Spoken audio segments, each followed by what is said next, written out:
ดีย์ดอยตุงจำลองเจดีย์ดอยสุเทพจำลองและถวายตานศาลาพระเจ้าสี่สองเมืองตลอดจนสิ่งก่อสร้างทุกอย่างณม่อนพระเจ้าสี่สองเมืองดอยนางแก้วเขตรอยต่อจังหวัดเชียงใหม่เชียงรายระหว่างวันที่18ถึงวันที่20มีนาคม2565เจ้าภาพการก่อสร้างโดยคุณแม่จันฟองกิ่วแก้วพร้อมลูกหลานบริษัทเพชรอินทรีย์ทรานสปอร์ตจำกัดบริษัทเขมรัตน์ทรานสปอร์ตจำกัดและคณะศิษยานุศิษย์พระเดชพระคุณพระพรหมมงคลหลวงปู่ทองสิริมังคโรอดีตเจ้าอาวาสวัดพระธาตุสี่จอมตองวรวิหารพร้อมทั้งพี่น้องประชาชนทั่วทุกสารทิศที่ได้ร่วมจิตอันเป็นกุศลพร้อมใจกันทุกคนสร้างสิ่งก่อสร้างต่างๆไว้เป็นศาสนสมบัติของชาวพุทธทั้งประเทศณม่อนพระเจ้าสี่สองเมืองดอยนางแก้วสมแล้วดังเจตนาของเทระจารย์ในอดีตสืบสานแนวคิดครูบาอาจารย์พระเดชพระคุณพระสุนทรปริยัติวิกรมทรัพย์นรินโทอดีตเจ้าคณะอำเภอเวียงป่าเป้าและพระเดชพระคุณพระเทพวิสุทธิคุณกุศลคันทวโรอดีตเจ้าคณะจังหวัดเชียงใหม่กำหนดการดังต่อไปนี้วันอาทิตย์ที่13มีนาคม2565ขึ้น11ค่ำเดือน6เหนือตาลตุง2อำเภอปักตุงปักจ้อตั้งเจตนางานบุญตลอดทั้งวันศุกร์ที่18มีนาคม2565แรม1ค่ำเดือน6เหนือพุทธาภิเษกเหรียญพระเจ้าสี่สองเมืองและเหรียญแม่นางแก้วเริ่มเวลา6 โมงแลงตลอดทั้งคืนพร้อมเบิกเนตรพระเจ้าสี่สองเมืองกวนเข้าทิพย์2 ตำรา2 หม้อ2 จังหวัดวันเสาร์ที่19มีนาคม2565แรม2ค่ำเดือน6เหนือเป็นวันประกอบพิธียกยอดฉัตรประดิษฐานเหนือยอดเจดีย์สี่สองเมืองเจดีย์ดอยตุงจำลองเจดีย์ดอยสุเทพจำลองเวลา8 โมงถึงบ่าย2เปิดโอกาสให้ประชาชนบูชาผ้าแพรบูชาเหรียญพระเจ้าสี่สองเมืองเหรียญเจ้าแม่นางแก้วเวลาบ่าย2:39 นาทีประกอบพิธียกยอดฉัตรเจดีย์สี่สองเมืองเจดีย์ดอยตุงจำลองเจดีย์ดอยสุเทพจำลองพร้อมเจ้าภาพกล่าวถวายเจดีย์สี่สองเมืองและสิ่งก่อสร้างไว้ในพระพุทธศาสนาเวลา6:39 นาทีพระสงฆ์เจริญพระพุทธมนต์อบรมสมโภชเจดีย์และเสนาสนะจนถึงเวลา4 ทุ่มประกอบพิธีสวดเบิกวันอาทิตย์ที่20มีนาคม2565แรม3ค่ำเดือน6เหนืองานแห่ขวตาลหัววัดจำนวน250 วัดในเขตอำเภอดอยสะเก็ดอำเภอเวียงป่าเป้าและใกล้เคียงพร้อมขบวนแห่พระห่มพระธาตุเจดีย์สี่สองเมืองของ2 จังหวัดเพื่อห่มเจดีย์สี่สองเมืองในงานมีการแสดงซอเล่าขานตำนานดอยนางแก้วประวัติการสร้างม่อนพระเจ้าสี่สองเมืองและยกยอครูบาอาจารย์ในอดีตที่ร่วมคิดร่วมสร้างจวบจนถึงปัจจุบันจากศิลปินล้านนามากมายกิจกรรมการแสดงทางด้านวัฒนธรรมล้านนาสมโภชตลอดทั้งวันในโอกาสนี้นั้นจึงขอเชิญชวนพ่อแม่พี่น้องศรัทธาประชาชนพุทธศาสนิกชนทุกท่านไปร่วมพิธีดังกล่าวเพื่อเป็นการบันทึกไว้เป็นครั้งประวัติศาสตร์เป็นตำนานสืบสานเจตนาครูบาอาจารย์สืบไป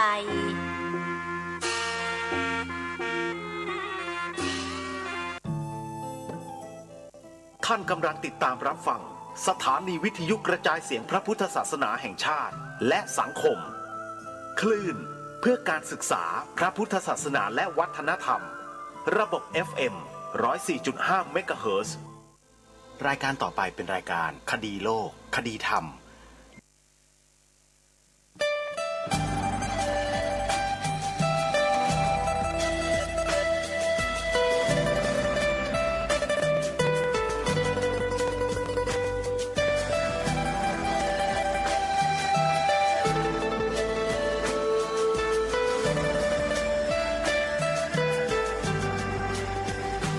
กล้าคิด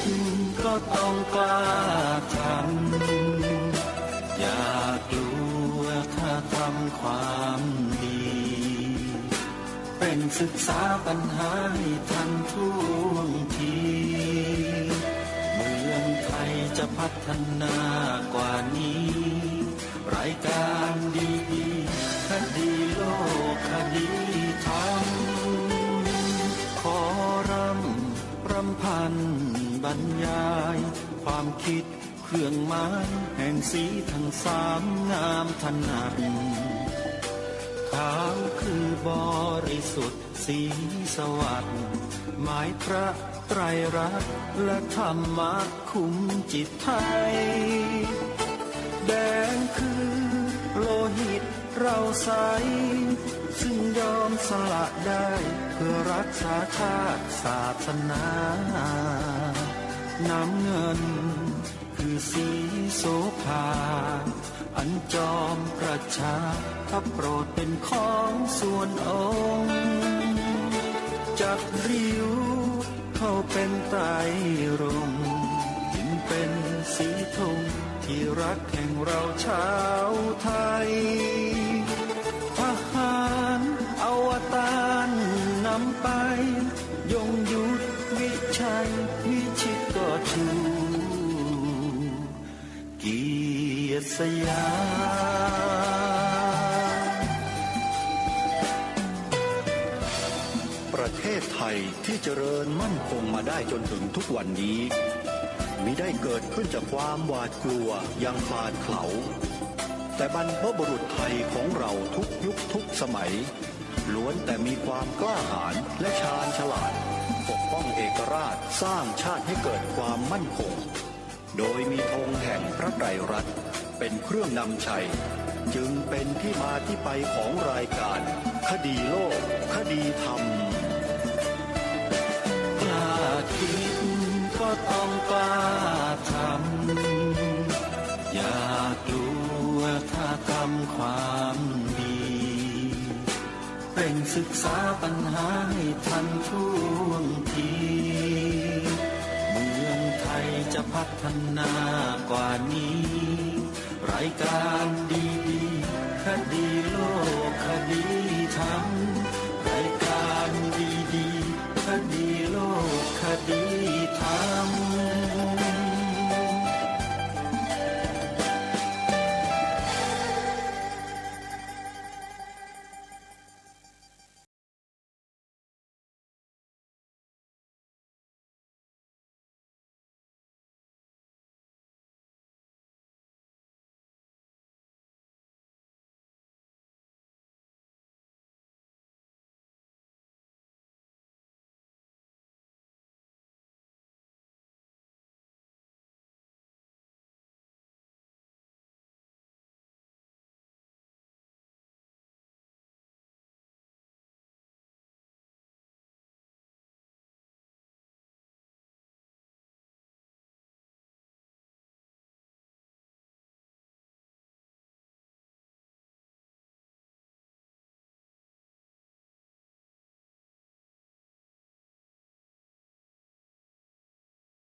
มาพบกับท่านผู้ฟังเป็นปกติ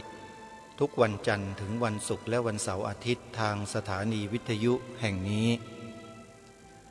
ท่านผู้ฟังสามารถดาวน์โหลดแอปพลิเคชันวิทยุพุทธศาสนาอาเซียนเพื่อติดตามรับฟังรายการคดีโลกคดีธรรมได้เป็นประจำทุกวันและท่านยังสามารถติดตามรับฟังสถานีวิทยุพระพุทธศาสนาแห่งชาติประจำจังหวัดต่างๆได้อีกจำนวน38สถานีท่านเลือกรับฟังได้โดยอิสระและสถานีวิทยุที่แนะนำให้ท่านสาธุชนได้ฟังเป็นประจำก็คือวัดป่าจริยธรรมวัดฝายหินวัดหนองกายวัดศรีอุดมวงศ์วัดอารามมงคลวัดบ้านปลาคูนวัดป่าบ้านผือวัดสามชุกวัดเขาปรีดีวัดธรรมปัญญารามบางม่วงและสถานีวิทยุอื่นๆที่มีการอัปเกรดไว้ในแอปพลิเคชันนี้จำนวนถึง38สถานีมีทุกภูมิภาคของประเทศถ้าหากสถานีวิทยุใดที่เป็นสถานีวิทยุพระพุทธศาสนาโดยเฉพาะเป็นสถานีวิทยุที่มีพระสงฆ์เป็นผู้อำนวยการสถานีทาง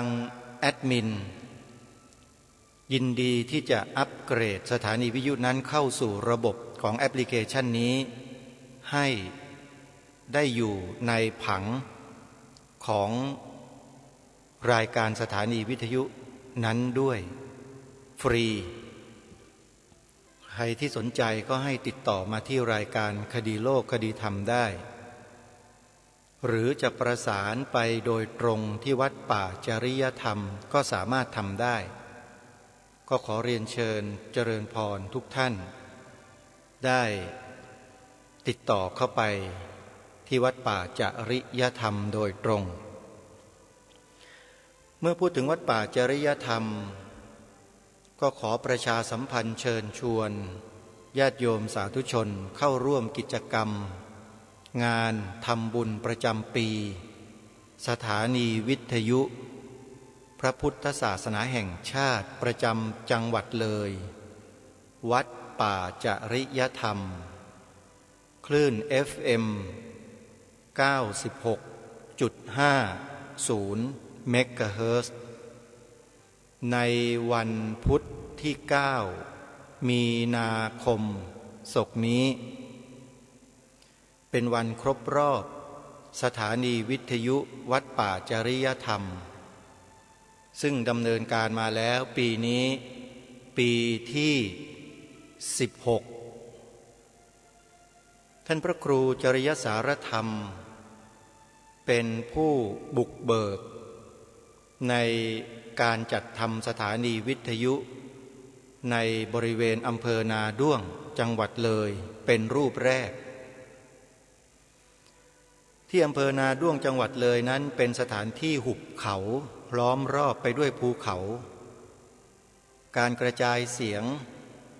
ของวัดป่าจริยธรรมนั้นจึงไปได้ไม่กว้างไกลเท่าไหร่ในช่วงแรกๆผู้คนยังไม่รู้จักยังไม่คุ้นกับสถานีวิทยุดังกล่าว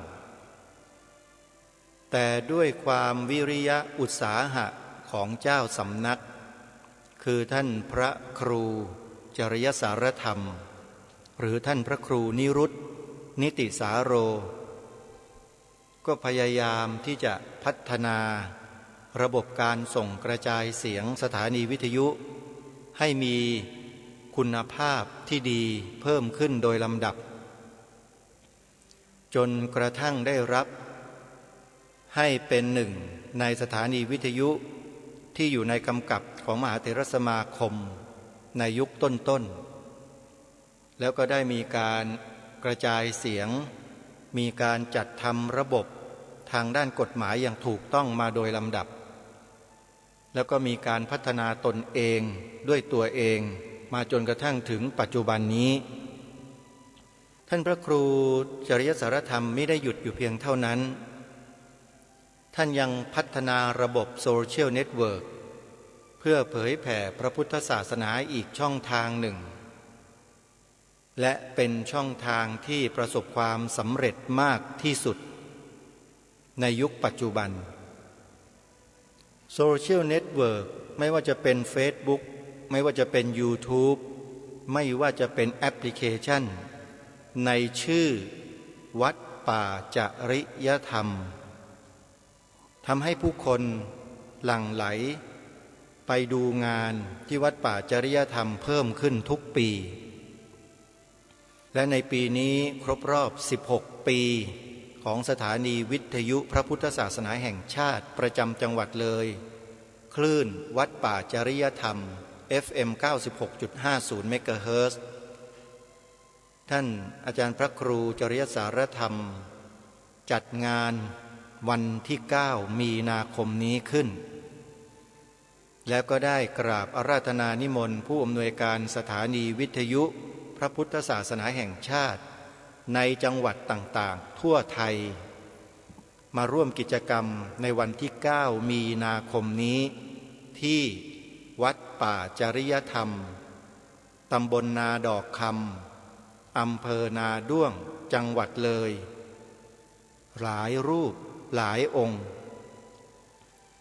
ตลอดจนถึงนักจัดรายการวิทยุต่างๆมากมายหลายรูปหลายท่านก็จะมารวมกันอยู่ที่นี่เพราะฉะนั้นท่านสาธุชนท่านใดที่ต้องการจะทำบุญเผยแผ่ธรรมะร่วมกับวัดป่าจริยธรรมท่านสาธุชนสามารถโทรศัพท์เข้าไปร่วมสนับสนุนทำบุญได้ทุกวันที่หมายเลขโทรศัพท์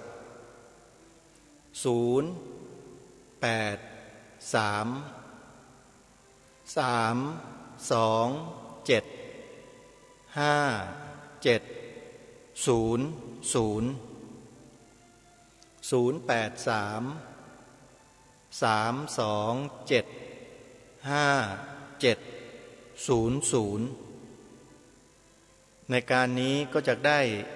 ถือโอกาสร่วมทำบุญสร้างมหาอุโบสถให้แก่วัดป่าจริยธรรมที่กำลังก่อสร้างอยู่ในปัจจุบันนี้ด้วยใครจะร่วมบุญก็โทรศัพท์ติดต่อสอบถามรายละเอียดไปได้ตามหมายเลขโทรศัพท์ที่แจ้งไปแล้วนั้น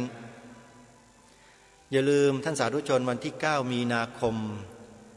งานทำบุญรำลึกครบรอบ16 ปีสถานีวิทยุวัดป่าจริยธรรม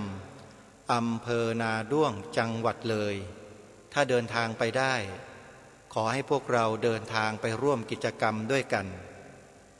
ซึ่งกิจกรรมนี้อยู่ภายใต้การควบคุมโรคของสาธารณสุข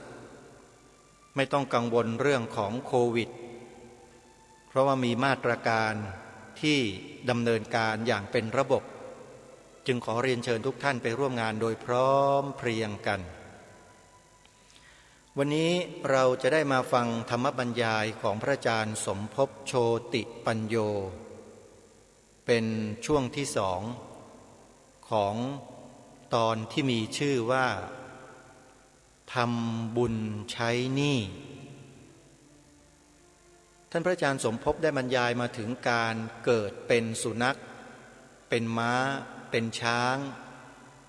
แต่ได้อยู่อย่างสุขสบายไม่เหมือนกับสุนัขช้างม้าที่อยู่ในป่าในเขาเพราะมีเจ้านายเลี้ยงดูอย่างดีอันนี้เป็นเพราะบุพกรรมอะไรอย่างไรพระอาจารย์ท่านก็ได้อธิบายมาแล้วเดี๋ยววันนี้เราจะได้มาฟังธรรมบรรยายเรื่องนี้กันต่อขอให้ท่านสาธุชนได้เปลื้องภาระหยุดแล้วก็ฟังธรรมบรรยายโดยสงบเราจะได้สาระได้ความรู้จากท่านพระอาจารย์เป็นจำนวนมากทีเดียวเพื่อไม่ให้เป็นการเสียเวลาขอเชิญทุกท่านติดตามรับฟังพร้อมๆกันได้ณ บัดนี้ เป็นช้างพระราชามีเครื่องประดับอลังการเป็นม้าพระราชามีเครื่องประดับอลังการมีหญ้ามีน้ำกินดีๆเป็นสุนัขของเศรษฐีกินอาหารกินเนื้อวันละกิโลเธอเห็นไหมพราหมณ์บอกว่าเห็นอันนี้เขาเกิดมาจากอะไรรู้ไหมกรรมชั่วที่เขาทำนะเขาตายไปเกิดเป็นสุนัขตายไปเกิดเป็นช้างตายไปเกิดเป็นม้าแต่บุญที่เขาได้กระทำกับสมณพราหมณ์ผู้ทรงศีลกลายมาเป็นอาหารกลายมาเป็นเครื่องประดับให้แก่เขาตายไปเกิดเป็นหมาวัดก็ได้กินดีๆเนี่ยคนโบราณจะบอกเก้าหมา10หมากระบทอหมาวัดประดันเขาได้เกิดเป็นข่อยพญาเป็นหมาวัดเด้อเป็นว่าหมาวัดมันคือได้กินหลายแท้มันก็เป็นมีบาปกับมีบุญปนกันหมาเศรษฐีคู่มือนี่นั่งรถเบนซ์คนซื้อเนื้อให้กินวันละ2 กิโลคนตัวใหญ่ๆกินหลายกว่าพระซุ่มนั่งเสาเหล่าอยู่ในสานบ่ได้กินดีสมาเศรษฐีสำเร็จนั่งอยู่ในก็ได้แต่ว่าหมามันสิมาดีกว่าเฮาเด้หมาดาราประทันจ้างดัดผมเทื่อละ 3,000 เป็นดัดผมให้หมาตัดผมให้หมาเลี้ยงไปอย่างดีอยู่ในห้องแอร์พุ่นแถวบ่ได้นอนห้องแอร์ได้นั่งตารางอยู่นี่บ่ทอหมาเศรษฐีซ้ำหมาเหล่านั้นไม่ใช่มันจะมาดีกว่าเราแต่มันมีบุญแต่ก่อนมันเคยทำบุญไว้และมันทำบาปจึงได้เกิดเป็นหมาไม่มีโอกาสได้บรรลุธรรมอะไรพราหมณ์ก็ดีใจโอ้พระโคดมผู้เจริญเป็นอย่างนี้ข้าพเจ้าเข้าใจแล้วบัดนี้ข้าพเจ้าขอเข้าถึงพระพุทธพระธรรมพระสงฆ์เป็นสารณะขอท่านจงจำข้าพเจ้าไว้ว่าเป็นอุบาสกตั้งแต่วันนี้ตลอดชีวิตต่อมาพราหมณ์คนนั้นชื่อชานุโสนีเขาก็ได้บวชได้ปฏิบัติธรรมบรรลุความเป็นพระอรหันต์อันนี้ก็มาเล่าให้ท่านทั้งหลายฟังสุดท้ายวันนี้สมควรแก่เวลาขอยุติลงรัตนตยานุภาเวนะอนุภาพแห่งพระรัตนตรัยรัตนตยาเตสะสาด้วยเดชแห่งพระรัตนตรัยกตปุญญานุภาเวนะอนุภาพแห่งบุญของคุณยายตุ้มอาม่าตุ้มนี่กับลูกเต้าเหล่าหลานทั้งหลายทำบุญอุทิศส่วนกุศลนี้ให้คุณพ่อประกรณ์คุณพ่อเอียเกียรติแท้ตั้งที่ล่วงลับไปแล้วบัดนี้ท่านจะไปอยู่ณปรภพใดๆก็ตามสุดวิสัยที่ลูกหลานที่ผู้เป็นห่วงอยู่โลกนี้จะรู้ได้ขอเทพเจ้าเหล่าเทวดาผู้มีทิพย์อำนาจมีหูทิพย์มีตาทิพย์มีเจโตปริญญาญาณกำลังเห็น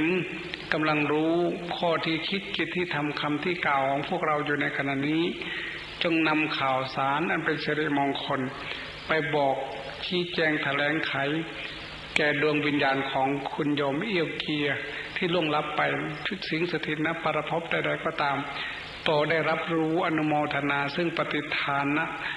หมายบุญกุศลที่ลูกเต้าเหล่าหลานได้ทำบุญอุทิศหาแผ่ไปให้เมื่อรู้แล้วจงอนุโมทนาเมื่ออนุโมทนาแล้วจงได้รับส่วนบุญส่วนกุศลนี้ถ้ามีทุกข์อยู่จงพ้นไปเสียจากทุกข์ถ้ามีสุขอยู่แล้วจงมีสุขยิ่งขึ้นไปสุดท้ายจงย้อนคืนมาคุ้มครองปกปักรักษาลูกหลานที่อยู่ทางบ้านเมืองหนองคายให้อยู่เย็นเป็นสุขด้วยกันทุกผู้ทุกคนโดยทั่วกันและขอบุญกุศลส่วนนี้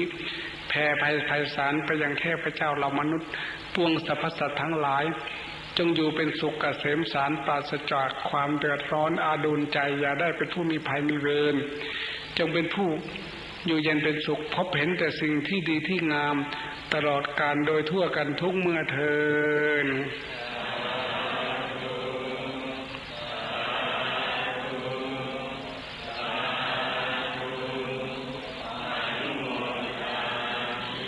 สาธุวันนี้วันที่22พฤศจิกายนของปีนี้เป็นวันตรงกันกับวันสิ้นอสัญญกรรมโยมมารดาของอาตมาก็เลยเป็นวันระลึกถึงทำบุญอุทิศส่วนกุศลหาโยมแม่ผู้ล่วงลับไปจริงๆแล้วปีนี้คิดว่าจะไม่ทำเพราะว่าเมื่อวันที่15สิงหาคมที่ผ่านมาก็ได้ทำไปครั้งหนึ่งแล้วทำบุญอุทิศให้หลวงปู่หลวงพ่อด้วยแล้วก็ให้โยมแม่ด้วยก็คิดว่าคง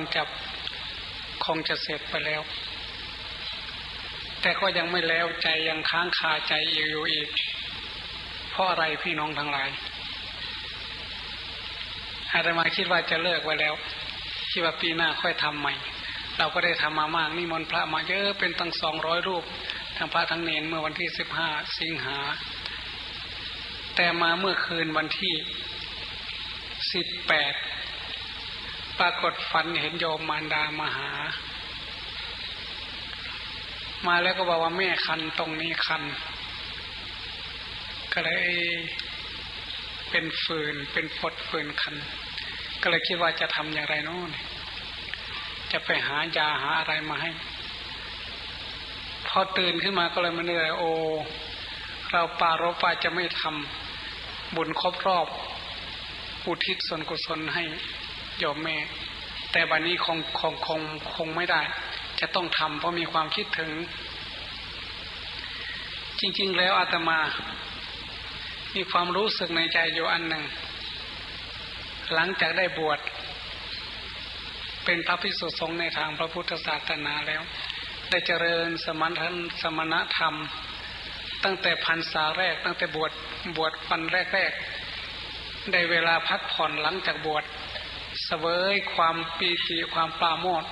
ในการบวชเรียกว่าปัพพชาสุขพระพุทธเจ้าท่านบอกว่าเมื่อเราบวชแล้วด้วยศรัทธาจริงๆเราจะมีความสุข7 วันมีความสุขใจสบายใจเราได้บวชแล้วสบายใจชาตินี้ตั้งใจจะบวชสักชาติหนึ่งเสร็จแล้วก็ยังไม่เสร็จหลังจาก7 วันแล้วก็ไปขออุปชาขอใช้เวลาแห่งการบวชนี้ทำประโยชน์ตนเองให้มากๆไม่ขอพูดกับใครปีนี้ไม่ขอพูดกับใครสักคำเดียวจะขอพูดแต่กับอุปชาคนเดียวจะขออยู่ในห้องเจริญสมณธรรมแบบนักวิทยาศาสตร์เขาอยู่ในห้องแลบเจริญสมาธิภาวนาอยู่ปีเต็มๆไม่เคยพูดกับใครพูดแต่กับอุปชาจนมาถึงจุดหนึ่งวันหนึ่งมีความรู้สึกในใจว่าจากวันนี้ต่อไปจะไม่มีหญิงใดในโลกนี้ที่จะมีอิทธิพลเหนือจิตใจของเราต่อให้นางฟ้าเทพธิดาเหาะลงมาเป็นขบวนจากสวรรค์ก็จะไม่มีอิทธิพลในจิตในใจของเราอีกต่อไปได้แล้วมันมีความรู้สึกอย่างนี้ในตัวใจในจิตในใจตัวเองแต่เสร็จแล้วความรู้สึกอย่างนี้ก็ไม่เป็นความจริงขึ้นมายังมีผู้หญิงอีกคนหนึ่งผู้หญิงตัวเล็กๆอีกคนหนึ่งในโลกนี้ที่มีอิทธิพลเหนือจิตใจของเราอยู่ตลอดเวลาผู้หญิงคนนั้นก็คือแม่ของเราแม่จะตายไปแล้วก็เหมือนแม่ยังอยู่ถ้าคิดถึงเวลาใดมันก็ลบไม่สูญเรียกว่าลบไม่สูญออกจากจิตจากใจผู้หญิงคนหนึ่งตัวเล็กๆที่มีอิทธิพลที่สุดในโลกมีอิทธิพลในจิตในใจอาตมาผู้หญิงคนนั้นก็คือโยมแม่นี่แหละจึงพูดความจริงให้แก่ท่านทั้งหลายว่ามันลบไม่สูญมันลืมไม่ลงเพียงแต่ฝันเห็นก็เป็นสิริมงคลเพียงแต่ได้ยินเสียงนกร้องก็มีอิทธิพลต่อจิตต่อใจ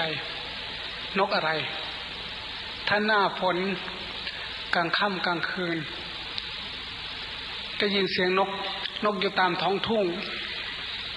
ภาษาบ้านเราเรียกมันว่านกกระตุ้งหรือภาษาลาวเองทางภาคลาวทางอีสานตอนกลางทางเมือง101ทางขอนแก่นเขาเรียกมันว่านกตูมมันมักจะร้องอยู่ในป่าข้าวกลางคืนมันออกหากินตัวผู้มันจะร้องหาตัวเมียมาร้องตุ้งอยู่ในน้ำในป่ากลางคืนนั่งสมาธิอยู่หน้าฝนได้ยินเสียงนกนี้ร้องขึ้นมาเวลาใดจิตใจมันว่าวิวคิดถึงแม่จำได้ตั้งแต่ตอนเด็กๆ2-3 ขวบกลางค่ำกลางคืนดึกๆดื่นแม่ลุกขึ้นมาเข้าครัวเตรียมอาหารให้ลูกให้เต้าเตรียมอาหารให้พ่อไปทำงานในทุ่งในนาเราก็ลุกขึ้นมาด้วยลูกไปแม่ก็หาอะไรให้กินอยู่ในครัวเวลากินข้าวอยู่ดึกๆอยู่กับแม่ได้ยินเสียงนกอันนี้มาร้องก็คืน ตุ้งขึ้นมามันก็จำภาพนั้นขึ้นมาจำมาตลอดเวลานั่งสมาธิกลางคืนดึกๆหน้าฝนนกมันร้องตามท้องทุ่งก็นึกถึงตอนเด็กๆนึกถึงแม่ทันทีเลยใจหายใจคว่ำอันนี้จึงต้องยอมสารภาพว่าผู้หญิงคนเดียวในโลกที่มีอิทธิพลเหนือจิตใจที่สุดคือผู้หญิงคนนี้แหละคือแม่นี่แหละลืมไม่ลงลบไม่สูญเมื่อฝันเห็นแม่ก็หัวใจว่าฟิวโอ้ไม่ได้แล้วถ้าเราจะไม่ทำบุญหาแม่ในวันนี้จะต้องทำพาน้องพานุ่งพาพี่พาน้องทำบุญก็เลยเกิดมีวันนี้ขึ้นมาจริงๆแล้วทำแล้วเมื่อวันที่15 สิงหาทำมาแล้วว่าจะไม่ทำอีกแต่มันก็ยังอดไม่ได้เพราะผู้หญิงคนนี้มีอิทธิพลเหนือจิตใจที่สุดคือโยมแม่นี่แหละคิดถึงเวลาใดมันหัวใจว่าวามไม่ใช่คิดห่วงนะคิดถึงเฉยๆห่วงโลกหน้าของแม่ก็ไม่ห่วงแล้วเพราะแม่ได้ไปสู่หนทางที่ดีที่งามแม้แต่การตายก็ตายอย่างงดงามเพราะวันแม่จะตายก่อนแม่จะตายแม่ก็ได้มาอยู่วัดได้มาปฏิบัติอยู่ในวัดนี้ตลอดพรรษาปีที่แม่จะตายปี37 38 37แม่ก็จำพรรษาที่วัด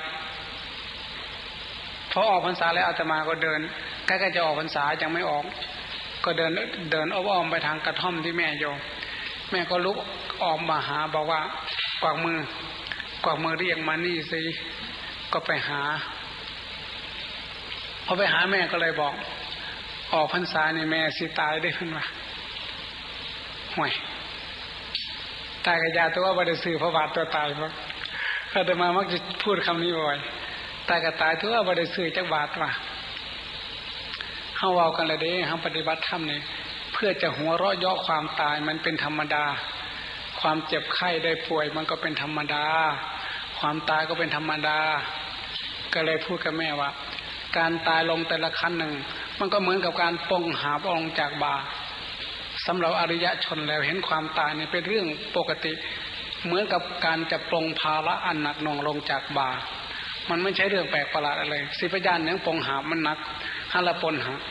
แม่บ่ยานดอกแม่สิบอกว่าแม่สิตายออกพรรษานี่ฝันว่าเขามาเอาเลยได้ฝันว่าโอ้ยขันสังกตังแกตายโรเดอร์ประจันออกพรรษาได้17 วันแม่ก็ตายจริงๆตายก็ตายสบายบ่ได้ตายทุกข์ตายยากคือข่อยนึงนั่นตายอันนี้ขันตายแสบๆจังแต่นู้นเป็นตายอยู่เลยเนาะแม่เดินลงมาบันไดก็มาหมอบอยู่บันไดเฉยๆลูกไส้หลายเพิ่นไปเห็นว่ามันแม่ซองเบิ่งไกลคิดแท้แม่หมอบอยู่ขั้นใดแม่เบิดแห้งก็เลยอุ้มขึ้นมาก็ไม่ได้รักษาอะไรมากไม่ได้เสียเงินเสียทองมีคนมาบอกเอารถมารับอาตมาก็ขึ้นไปก็เลยไปถามมาแม่คิดว่ามันสิดีอยู่บ่คันคิดว่ามันสิดีสิเอาไปส่งโรงพยาบาลไปรักษามันบ่ดีดอกมันว่าอย่าไปรักษามันสิตายให้มันตายอยู่นี่แม่บอกอย่างนี้เราเองก็มั่นใจว่าแม่คงจะปลงแล้วคงจะมั่นใจแล้วก็เลยไม่ได้เอาไปเลยก็ดูแลกันไปตามอัตภาพตามธรรมดาไม่นานนักแม่ก็จากไปอาตมาก็ไปบิณฑบาตทุกวันเดินไปบิณฑบาตพอไปใกล้ๆบ้านแล้วก็แวะขึ้นบ้านแม่ก็ใส่บาตรลุกไม่ได้ก็นอนใส่แล้วไปให้แม่ใส่บาตรไปเทศน์ให้ฟังไปให้ศีลจากนั้นแม่ก็จากไปด้วยความสงบไม่ยุ่งยากลำบากอันนี้ไม่ห่วงคิดฮอดหากบ่คิดห่วงไม่เป็นห่วงว่าแม่จะไปตกนรกหลุมไหนก็ไม่เป็นห่วงคิดว่ายังไงแม่ก็คงจะสุคติงสัมปรายโกโหตุแม่ก็คงจะไปสู่สุคติแล้วไม่มีความเป็นห่วง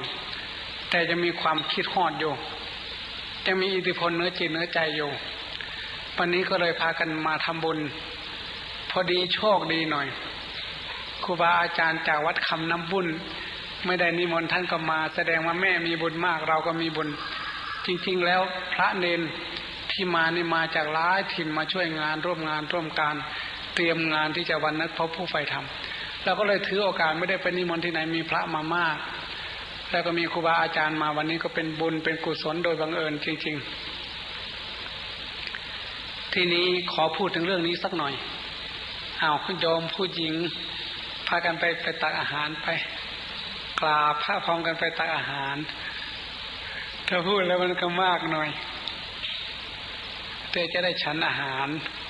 ไปอนุเคราะห์บุญกราบพร้อมกันทีนี้ก็วกขึ้นมาสู่เรื่องนี้อีกสักนิดหน่อยเมื่อกี้เราจะได้ยินคำกล่าวถวายมัตตกพัฒน์การทำบุญอย่างนี้ไม่ใช่เพิ่งจะทำเมื่อ100 ปี200 ปีทำกันมาเกือบเป็นหมื่นปีตามประวัติศาสตร์ของมนุษยชาติมนุษย์ที่เกิดมาเป็นมนุษย์เป็นบ้านเป็นเมืองรู้จักผูกพันกันเป็นครอบเป็นครัวแล้วเวลาตายแล้วก็คิดถึงกันก็จะนำสิ่งที่ตนเองมีนั่นแหละไปมอบไปให้แก่กันโดยวิธีการต่างๆโดยที่คิดเอาว่าทำอย่างนี้คงจะได้ช่วยเหลือเกื้อกูลในอินเดียถือว่าเป็นแหล่งแห่งความเจริญงอกงามแห่งอารยธรรมของมนุษยชาติเขาเรียกว่าชมพูทวีปคนอินเดียมีลัทธิแปลกๆเขาจะสร้างความวาดภาพวาดมโนภาพขึ้นมาสร้างจินตนาการขึ้นมาว่าคนตายคงจะอยู่อย่างนั้นคงจะไปอย่างนั้นบางพวกก็เอาอาหารไปส่งที่หลุมฝังศพที่เผาศพเอาอาหารไปส่งแล้วก็ไปพูดไปจาไปเว้าคือเฮาเนี่ยให้จะมากินมันมาอยู่มากินซะเด้ออันนี้แนวจะมักแนวจะสอบก็คิดว่าอย่างนั้นก็คงจะได้กินคนตายก็คงจะเฝ้าอยู่ตรงนั้นก็คิดเองเองว่าเองเองลักษณะเช่นนี้เขาเรียกว่ามัตตกพัฒน์เพราะฉะนั้นคำกล่าวคำนี้จะมีหลายคำการทำบุญชนิดนี้มีชื่อเรียก 2-3 อย่าง 1. มัตตกพัฒทานเรียกว่าให้อาหารให้เป็นทานแก่ผู้ที่ตายแล้ว 2. ปุพพเปรตพลีล้วนแต่เป็นภาษาบาลีนะเพราะว่าคำนี้มันเกิดมาจากแหล่งกำเนิดเข้ามาจากประเทศอินเดียเขาใช้ภาษามคธภาษาบาลี 2. ปุพพเปรตพลีเปตะไม่ได้หมายถึงว่าเปรตหรือว่าผีเผดเลยเปตะนั้นหมายถึงผู้ตายไปแล้วมีชีวิตตกไปจากโลกนี้แล้วพลีนี้แปลว่าของที่ได้มาด้วยกำลังมอบให้แก่ผู้ที่ล่วงลับไปแล้วปุพพเปรตพลีผู้ที่เคยมีอุปการะแก่เราท่านได้ล่วงลับไปแล้วก็ไปมอบสิ่งนี้ให้อันที่ 3คำนี้จะเป็นคำที่พระพุทธเจ้าใช้และเป็นคำที่โดดเด่นในพุทธศาสนาที่ใช้กันมากเรียกว่าทักขินานุปทานมันมี3คำเลยนะครับบุญชนิดนี้นะอย่าสับสนเอาคำนี้ก่อนจังหน่อยเพิ่นตักแล้วจังเศร้า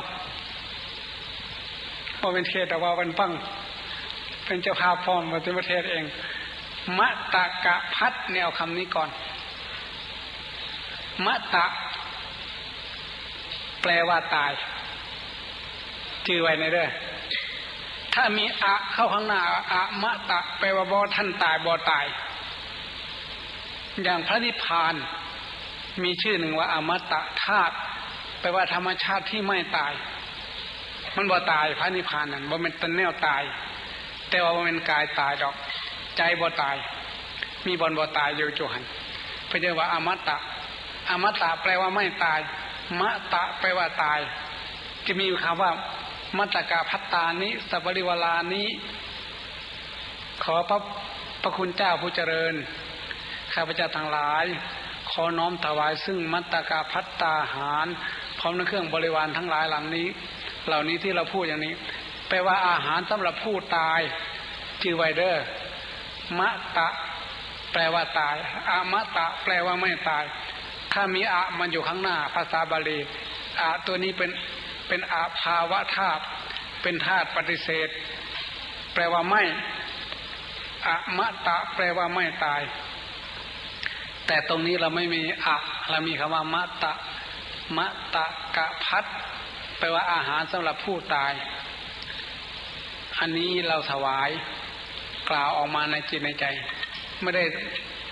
ทำมาดีๆนี่เพื่ออุทิศทั้งหมดนี้ยกให้แก่ผู้ที่ล่วงลับไปแล้วนี่คำหนึ่งต่อมาปุพพเปตพีก็พอจะเข้าใจลางๆอะไรที่พูดมาเมื่อกี้นี้เพื่อมอบสิ่งที่ได้มาด้วยกำลังทั้งหมดนี่ข้าวปลาอาหารนี่ได้มาด้วยเรี่ยวแรงด้วยกำลังนั้นมีคำว่าพลังแต่ว่าพาลีล่ะพลังก็แปลว่ากำลังพาลีแปลว่าสิ่งที่มีมาด้วยกำลังเพราะนั้นปุพพเปตพาลีแปลว่าขอมอบสิ่งที่ได้มาด้วยกำลังข้าวปลาอาหารทั้งหมดนี้อุทิศยกให้แก่ผู้ที่ล่วงลับไปแล้วคำนี้คำที่สองคำที่สามทักขินานุปทานคำนี้ยาวกว่าเพื่อนทักขินานุปทานกิจการกระทำเช่นนี้ภาษาที่งดงามที่สมบูรณ์ท่านใช้คำว่าทักขินานุปทานกิจคือการกระทำทักขินาแปลว่าให้ทานอนุแปลว่าเพิ่มเติมทักขินานุปทานแปลว่าให้เพิ่มเติมกิจที่ให้เพิ่มเติมแก่ผู้ที่ตายไปว่าภาษาบ้านเฮาให้เข้าใจง่ายๆแปลว่าตืมบุญเฮ็ดบุญตืมให้ผู้ที่ตายไปยันเพิ่นขาดเพิ่นแค้นอันนี้เข้าใจง่ายเนาะพ่อใหญ่พ่อใหญ่คำนำบุญเข้าใจพอภาษาลาวเฮานี่เข้าใจง่ายตืมทักขินานุปทานทำบุญทักขินานุปทานแปลว่าเฮ็ดบุญตืมบุญแก่ผู้ตายไปเป็นหยังจึงตืมเป็นห่วงมีความเป็นห่วงแม้พ่อแม่พี่น้องของเราจะจากไปแล้วท่านจะไปอยู่โลกไหนก็ตามที่ตาเราไม่เห็นที่หูเราไม่ได้ยินแต่เราก็มีความรู้สึกว่าไม่อยากให้ท่านโดดเดี่ยวดายท่านจะอยู่อย่างไรเท่าที่เราจะทำได้เราจะเพิ่มให้เติมให้ในสิ่งที่เรามีอยู่จึงเกิดคำว่าทักขินานุปทานกิจการกระทำเช่นนี้เป็นวัตถุประสงค์ที่เน้นไปสู่เป้าหมายในทางพุทธศาสนามีเป้าหมาย3อย่างว่ามากๆแล้วตั้ง5อย่างเพราะพระท่านสวดอยู่เป็นประจำโสยาติธรรมโมจะอายังนิทัสสิโตเปตนังปูชาจักตาอุลาลาพลัญจภิกขุนามนุปตินันตุมเหหิปุญญังปสุตังอนัปกันติโสยาติธรรมโมจะอายังนิทัสสิโตท่านได้แสดงออกซึ่งความเป็นญาติห่วงหาอะไรอาภรณ์แล้วท่านจึงแสดงออกอย่างนี้ด้วยการนำเครื่องของเหล่านี้มาทักขินานุปทานให้เปตานะปูชาจักตาอุลาลาท่านได้บูชาแล้วอย่างยิ่งใหญ่โอฬารตะการตาแก่ผู้ที่ล่วงลับไปแล้วอันที่สองพลัญจภิกขุนามนุปทินังอันที่สามท่านได้เพิ่มกำลังให้แก่มวลภิกษุแล้วภิกษุเมื่อเช้าท่านไปออกกำลังแต่เช้าพระเนรกำลังท่านก็อ่อนล้าแล้วท่านหมดแล้วถ้าท่านไม่ได้ฉันอาหารก็จะหมดไปเจ้าน้อยก็ตายพร้อมได้ปานนี่มาตืมแห้งให้เพิ่นพอพระตาหาว่าพลัญจภิกขุนางมนุปทินังตืมแห้งให้พระให้เน้นอันที่สามให้เพิ่นมีแห้งสืบศาสนาสืบสาวคุณงามความดีต่อไปพลัญจภิกขุนางมนุปทินังตุมเหหิปุญญังปัจจุตังอนัปกันติอันที่สี่ม่วนได้บัดนี้เฮ็ดบุญให้เจ้าของบัดนี้มาสุดท้ายมาตกเจ้าของการทำบุญแค่นี้ทำบุญให้ตนเองด้วยตุมเหหิปุญญังปัจจุตังอนัปกันติท่านได้ขวนขวายบุญแล้วอย่างไม่น้อยเลยในงานนี้คำนี้มันก็เลยโยงไปโน่นไปถึงผู้ตายกับผู้ยังมันโยงกันพ่อแม่เป็นขุมทรัพย์ของลูกเต้าทั้งที่มีชีวิตอยู่หรือตายไปเว้าควบนี่สิเข้าใจบ่น้อบัดนี้พ่อแม่นี่เป็นขุมทรัพย์ของลูกทรัพย์แปลว่าเครื่องปลื้มไม่ยังละปลื้มที่สุดอันใดยังมามันปลื้มใจอันนั้นเอิ้นว่าทรัพย์ สิ่งใดก็ตามที่ทำให้เราปลื้มใจสิ่งนั้นท่านเรียกว่าทรัพย์ภาษาบาลีเรียกทรัพย์ว่าวิตตังวิตตังแปลว่าเครื่องปลื้มทรัพย์ทั้งหลายเครื่องปลื้มทั้งหลายไม่มีอะไรเกินกว่าพระพุทธพระธรรมพระสงฆ์อันนี้ท่านพูดในรัตนสูตรแต่ชีวิตทั้งชีวิตนี่ได้มาจากพ่อจากแม่ชีวิตเป็นเครื่องปลื้มที่สุดผู้ใดจะทำร้ายอะไรเราจะเสียใจเราจะโกรธมากถ้าทำร้ายชีวิตเราหรือทำร้ายสิ่งที่เรารักสิ่งที่เรารักทำให้เราปลื้มใจลูกเต้าก็เป็นทรัพย์ของพ่อของแม่พ่อแม่ปลื้มใจแต่ชีวิตนี่เป็นทรัพย์อันประเสริฐของแต่ละคนเป็นที่รวมลมแห่งอริยทรัพย์ทั้งหลายโลกิยทรัพย์อริยทรัพย์ก็อยู่ที่ชีวิตเดียวนี่แหละเพราะฉะนั้นชีวิตนี้ได้มาจากพ่อจากแม่พ่อแม่เลี้ยงดูให้เจริญเติบโตมาจึงมอบทุกสิ่งทุกอย่างให้เราพ่อแม่จึงเป็นขุมทรัพย์ของลูกเมื่อพ่อแม่ตายไปพ่อแม่ก็จะเป็นขุมทรัพย์ในโลกหน้าให้แก่เราเมื่อเราคิดถึงพ่อถึงแม่เราฝันเห็นพ่อเห็นแม่เราไปทำบุญหาพ่อหาแม่ถ้าพ่อแม่ท่านขึ้นสวรรค์บุญนั้นก็จะรอเราอย่างเก่าจะมีคำว่าตุมเหหิปุญญังปัสสุตังอนัปปกันติท่านได้ขวนขวายบุญแล้วนับประมาณไม่ถ้วนหนอเพราะการทำบุญชนิดนี้สุดท้ายก็มาลงที่เรามีเรื่องถ้าท่านมีโอกาสเปิดพระไตรปิฎกเล่มที่24ชานุโสนีสูตรทัศกานิบาตอังคุตตรนิกายพราหมณ์ชานุโสนีไปถามพระพุทธเจ้าทำบุญให้คนตายเนี่ยไม่มีประโยชน์อะไรคนตายจะได้รับหรือไม่พระพุทธเจ้าอธิบายยาวไปมากถึงเรื่องที่ทำว่ามันไม่ใช่ทำให้แต่คนตายสุดท้ายมันตกมาทำให้ตนเองด้วยบ่เพิ่นว่าบ่แม่นเฮ็ดให้แต่ผู้ตายเด้คันเจ้าเฮ็ดหาผู้ตายหาพ่อหาแม่สุดท้ายมันเฮ็ดให้เจ้าแล้วเพิ่นว่าภาษาบ้านเฮาคือตุมเหหิปุญญังปัสสุตังอนัปปกันติ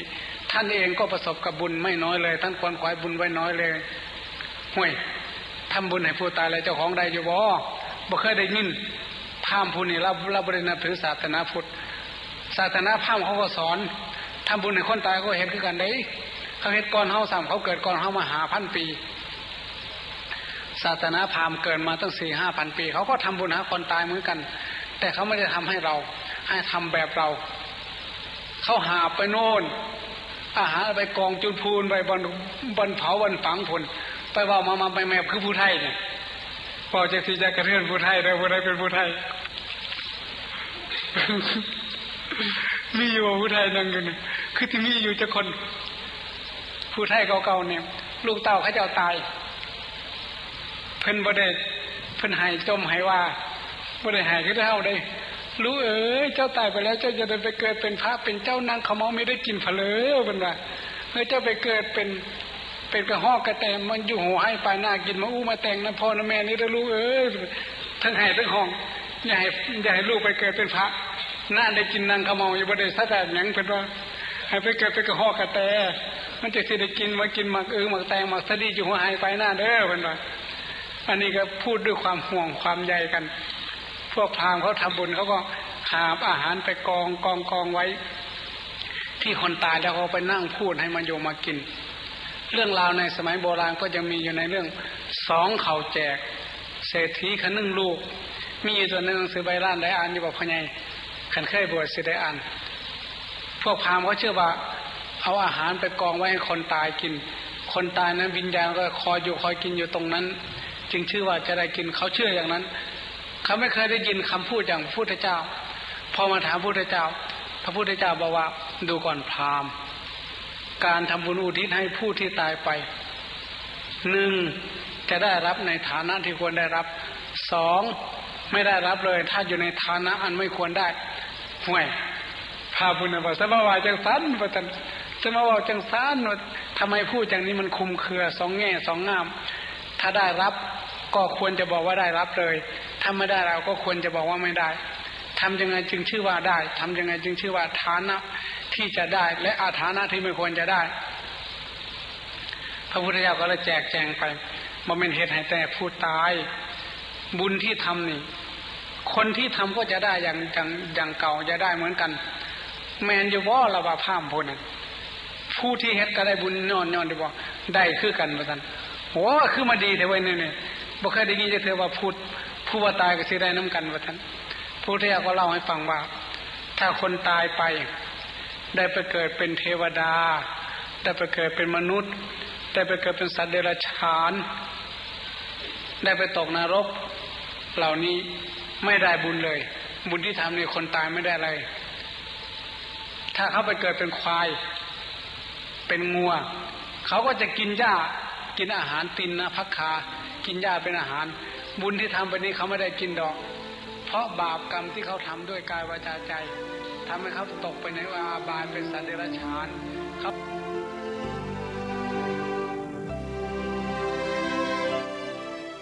ท่านสาธุชนผู้ฟังทุกท่าน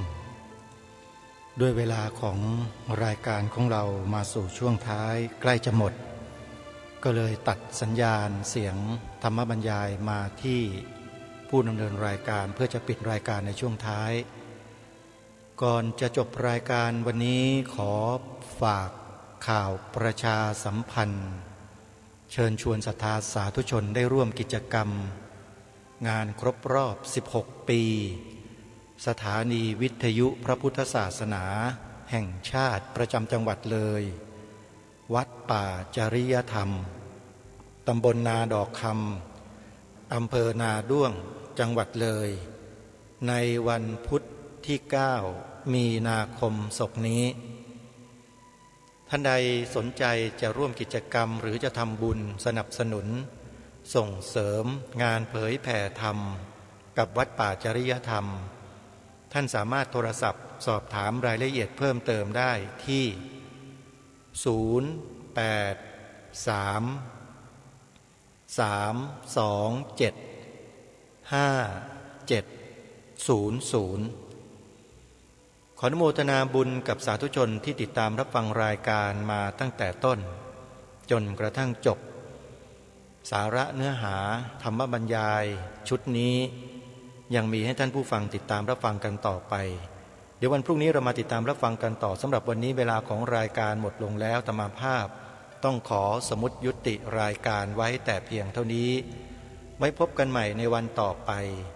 ขอความสุขความสวัสดีในธรรมแห่งองค์สมเด็จพระบรมศาสดาสัมมาสัมพุทธเจ้าจงปรากฏเกิดมีขึ้นในจิตใจของท่านผู้ฟังทุกท่านทุกคนเทินขอเจริญพรกล้าคิดก็ต้องกล้าทำอย่ากลัวถ้าทำความดีเป็นศึกษาปัญหาให้ทันท่วงทีเมืองไทยจะพัฒนากว่านี้รายการดีคดีโลกคดีธรรมขอรำพันบรรยายความคิดเครื่องหมายแห่งสีทั้งสามงามถนัดขาวคือบริสุทธิ์สีสวัสดิ์หมายพระไตรรัตน์และธรรมะคุ้มจิตไทยแดงคือโลหิตเราใสซึ่งยอมสละได้เพื่อรักษาชาติศาสนาน้ำเงินคือสีโสภาอันจอมประชาถ้าโปรดเป็นของส่วนองค์จักริ้วเข้าเป็นไตรรงค์จึงเป็นสีธงที่รักแห่งเราชาวไทยทหารอวตารนำไปยงยุทธวิชัยวิชิตก็ชูเกียรติสยามประเทศไทยที่เจริญมั่นคงมาได้จนถึงทุกวันนี้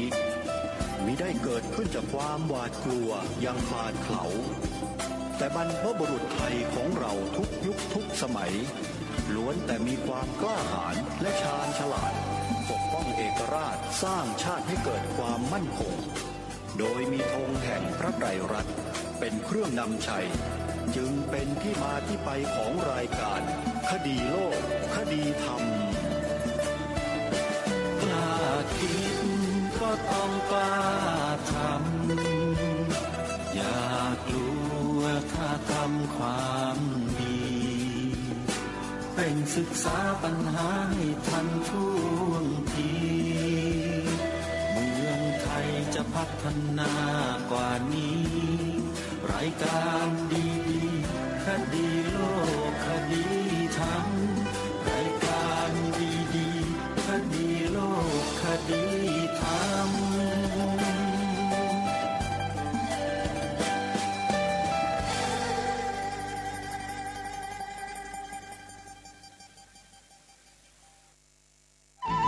ที่จบไปแล้วนั้นเป็นรายการคดีโลกคดีธรรมดำเนินรายการโดยพระครูปลัดณรงค์ฤทธิ์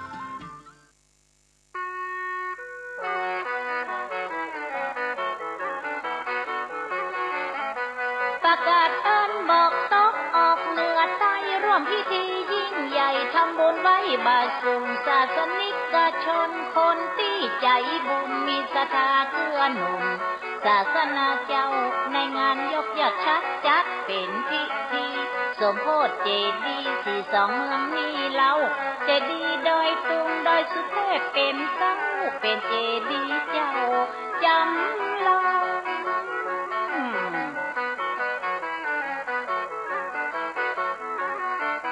มองกับตันศาลาถวายสิ่งปลูกสร้างมีแห่งหลายอย่างมากมายไก่กองทุกอย่างเสร็จแล้วจะได้ฉลองเพราะศรัทธาตั้งของมาร่วมกันคึกสร้างจะถวายมอบไว้แก่พระศาสนาขององค์พระสัมมาสืบต่อไปนำ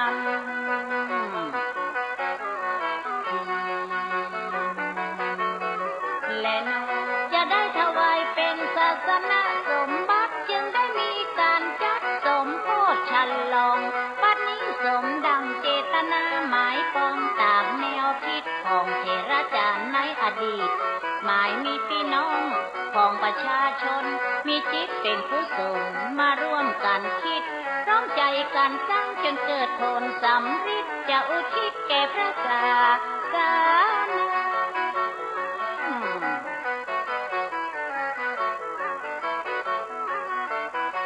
การงานครั้งนี้จัดขึ้นยิ่งใหญ่จะถูกจารึกไว้ในพระศาสนาพี่น้องสองจังหวัดปฏิบัติสืบมาได้ยึดเจตนาร่วมคิดร่วมสร้างณม่อนพระเจ้าสี่สองเมืองอย่าก้ามกุ้งรุ่งเรืองนั้นเนืองเหลือลำ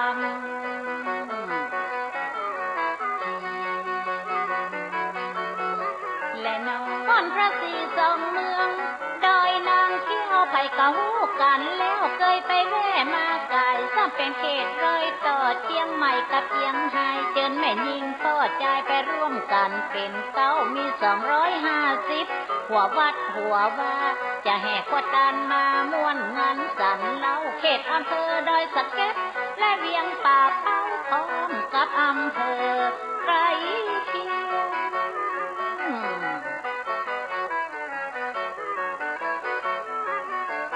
ขอเชิญชวนนักบุญนักศิลป์ทุกท่านพี่น้องชาวบ้านตี้ท่านได้ยินเสียงไปร่วมงานตี้ม่อนพระเจ้าสี่สองเมืองศาสนารุ่งเรืองเกิดที่ดอยนางแก้วในวันที่18ถึง9มีนา2565ใกล้จะมาถึงแล้ว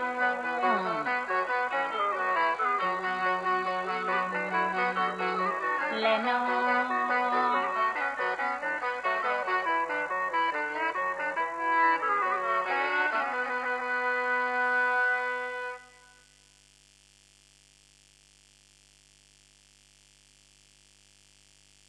คลื่นพัฒนาคุณภาพชีวิต FM 92.25 เมกะเฮิรตซ์บริหารและจัดการโดยวัดป่าแดงมหาวิหารส่งกระจายเสียงจากเลขที่11หมู่ที่14บ้านใหม่หลังมอ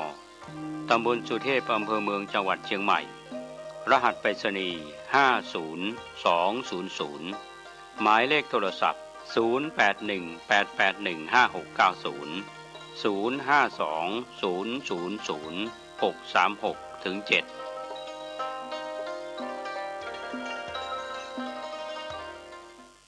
สวัสดีครับท่าน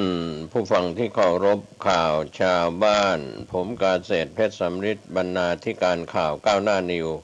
กับการทำหน้าที่สื่อสารมวลชนของพี่น้องสื่อมวลชนทุกแขนงสาขาจากส่วนกลางและส่วนภูมิภาคทั้งข่าวภายในประเทศและข่าวจากต่างประเทศรายงานตัวรายงานข่าวสารของพี่น้องสื่อมวลชนให้ท่านได้รับรู้รับทราบกันธรรมะสาระที่เป็นข้อคิดเตือนจิตเตือนใจเป็นธรรมะก่อนข่าวนะครับเรามีนำเสนอผ่านเครือข่ายสถานีวิทยุกระจายเสียงแห่งนี้รวมไปถึงวิทยุออนไลน์ทีวีออนไลน์ผ่านwww.9hnanew.com นะครับก็เป็นส่วนหนึ่งของสื่อสารมวลชนทุกแขนงสาขาที่ทำหน้าที่ท่านที่อ่านหนังสือพิมพ์ออนไลน์คลิกเข้าไปที่ www.9hnanew.com ก็จะได้อ่านข่าวในรอบ 24 ชั่วโมงจากพี่น้องสื่อมวลชนทั้งสื่อไทยสื่อเทศที่ได้รายงานข่าวประจำวันดังนั้นสิ่งที่เราเห็นการทะเลาะเบาะแว้งขัดแย้งกันในระดับสงครามระหว่างประเทศที่มีเรื่องของสงครามเกิดขึ้นก็ทำให้ปัญหาต่างๆนั้นลุกรามเพราะอำนาจของความโกรธความไม่พอใจการที่ทะเลาะเบาะแว้งขัดแย้งกันนั้นทำให้เราหลายคนหลายท่านต้อง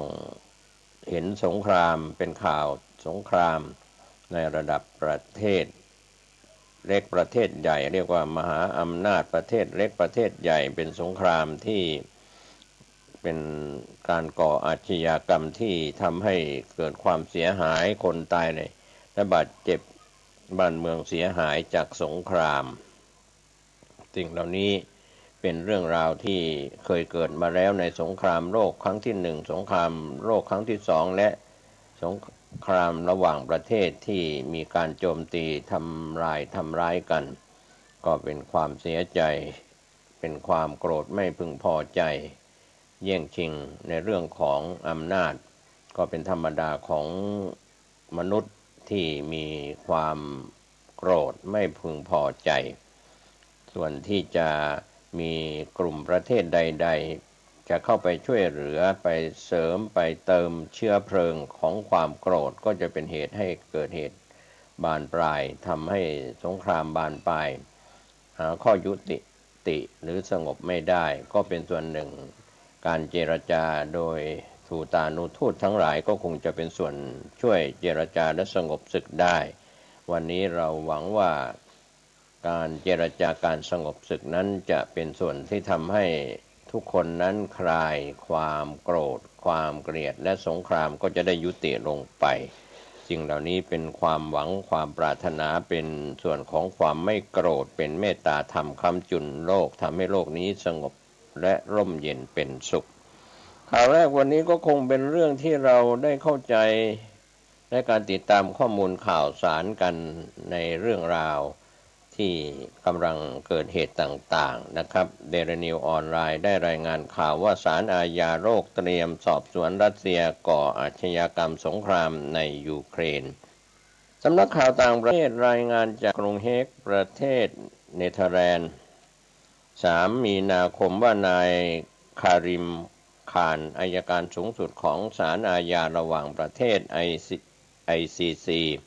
หรือศาลอาญาโลกกล่าวเมื่อวันพุธที่ผ่านมาว่าได้รับคำร้องจากส่วนที่ได้อย่างน้อย39ประเทศคำร้องจาก39ประเทศที่มีอยู่ในโลกนี้ขอให้มีการสอบสวนอาชญากรรมสงครามในยูเครนซึ่งเป็นผลจากปฏิบัติการทางทหารของรัสเซียซึ่งเปิดฉากเมื่อ24กุมภาพันธ์ที่ผ่านมาส่งผลให้มีผู้เสียชีวิตเป็นจำนวนมากโดยเฉพาะพลเรือนการที่มีกลุ่มประเทศยื่นความจำนงร่วมกันในลักษณะนี้ถือว่าเป็นช่องทางพิเศษทำให้พนักงานสอบสวนของ ICC เปิดการสอบสวนได้เองโดยไม่จำเป็นต้องขออนุญาตจากคณะตุลาการซึ่ง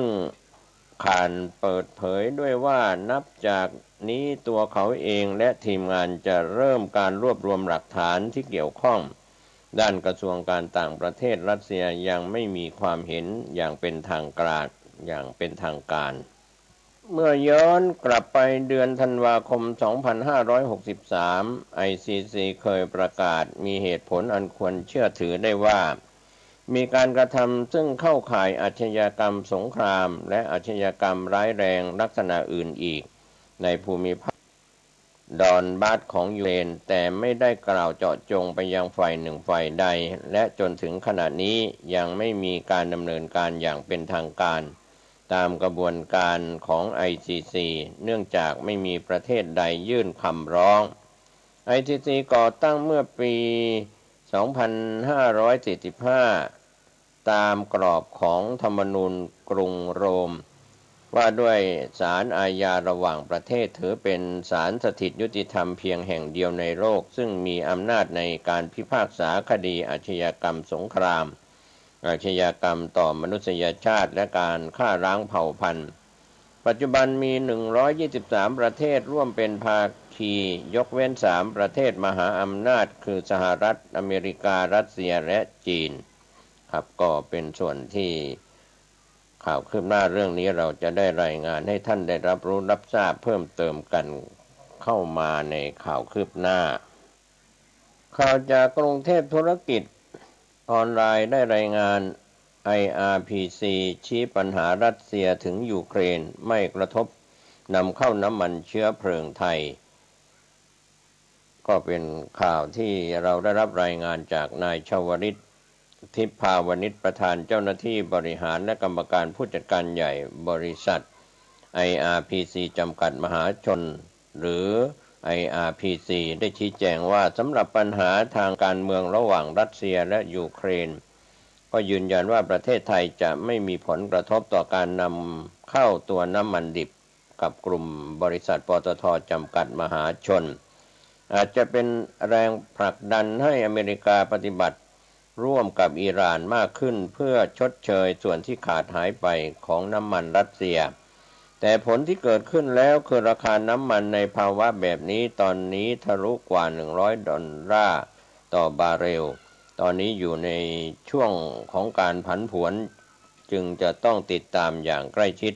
ถือเป็นแรงกดดันราคาน้ำมันสำหรับภาครัฐเพราะประเทศไทยจะต้องนำเข้าเป็นเรื่องทั่วไปที่จะต้องเจอสำหรับภาพรวมผลกระทบของสงครามจะขยายตัวออกไปหรือไม่หากไม่ขยายทำให้การค้ากลับมาหลังโควิดของประเทศต่างๆอยู่ในภาวะปกติหรือหากน้ำมันดิบจะหายไป4 ล้านบาร์เรลจะต้องหาแหล่งอื่นมาทดแทนโอเปกยังมีคาปาซิตี้ที่ยังไม่ได้ผลิตหรือปั๊มออกมาและปริมาณใกล้เคียงที่ 2-4 ล้านบาร์เรลอาจจะชดเชยตรงนี้ขึ้นมาได้สถานการณ์ตอนนี้ต้องดูเป็นรายวันและยังมองไม่เห็นว่ารัสเซียจะถอยลงยังไงทางตะวันตกจะต้องมาดูในเรื่องของศักดิ์ศรีและเหตุผลเราเป็นประเทศเล็กๆจะต้องให้เป็นโควิดทำให้ภาคผลิตมีการสะอึกหลายธุรกิจเช่นก่อสร้างคนงานไม่กลับมาเพราะเมื่อกลับไปใช้ชีวิตที่บ้านเกิดและสามารถดำเนินชีวิตอยู่ได้ทั้งนี้แต่ละประเทศในโลกนี้พบว่าการผลิตจะไม่กลับมาเท่าเดิมเพิ่มเติมขึ้นเมื่อถึงเวลากลับมาลงทุนโดยเฉพาะสินค้าโภคภัณฑ์มีปัจจัยบวกในเรื่องของ Energy และถ้าพลังงานที่แพงไปอีกจะมีผลจะต้องหาแผนรองรับให้สามารถดำรงธุรกิจต่อเนื่องแรงกดดันทางด้านพลังงานจะมีสูงเพราะไทยเจอในเรื่องของราคานำเข้าก๊าซ LNG ที่สูงขึ้นจากเดิม 3-4 เท่าจึงชะลอและหยุดการนำเข้าและหันมาใช้น้ำมันดีเซลแทนเหล่านี้เป็นต้นท้ายที่สุดจะต้องปรับขึ้นราคาค่าไฟฟ้าด้วยทั้งนี้จากราคาน้ำมันดิบปี 2564 ปิดที่$78ต่อบาร์เรลเฉลี่ยทั้งปีอยู่ที่$69ต่อบาร์เรลถือว่ามากกว่าที่คาดการส่งผล ให้รายได้รวมบริษัทปี 2564 มีกว่า 200,000 ล้านบาท กำไรก่อนหักภาษี 2.6 หมื่นล้านบาท กำไรสุทธิที่ 1.4 หมื่นล้านบาท สูงสุดเป็นครั้งแรกตั้งแต่จัดตั้งบริษัท ถือว่าทำได้ดีในสถานการณ์ท่ามกลางปัญหาโควิด -19 ทีมวิเคราะห์สถานการณ์ราคาน้ำมันดิบของบริษัทปตท.จำกัดมหาชนได้วิเคราะห์ก่อนที่จะมีปัญหารัสเซียบุกยูเครนมองพื้นฐานครึ่งปีนี้ราคาไม่น่าขึ้นขนาดนี้ด้วยผลนโยบายด้านพลังงานสะอาดการปรับตัวและการแบนในส่วนของการแบนพลังงานจากถ่านหินอินโดนีเซียส่งผลให้ราคาก๊าซแพงขึ้นหลายฝ่ายใช้ดีเซลมาเป็นพลังงานแทนเมื่อดีมานด์เพิ่มปัญหาโควิดดีขึ้นจะเห็นว่าการจราจรติดขัดในชั่วโมงเร่งด่วนกลับสู่ภาวะการดำเนินชีวิตตามปกติทั่วโลกราคาพลังงานสูงดีขึ้นตามลำดับเป็นส่วน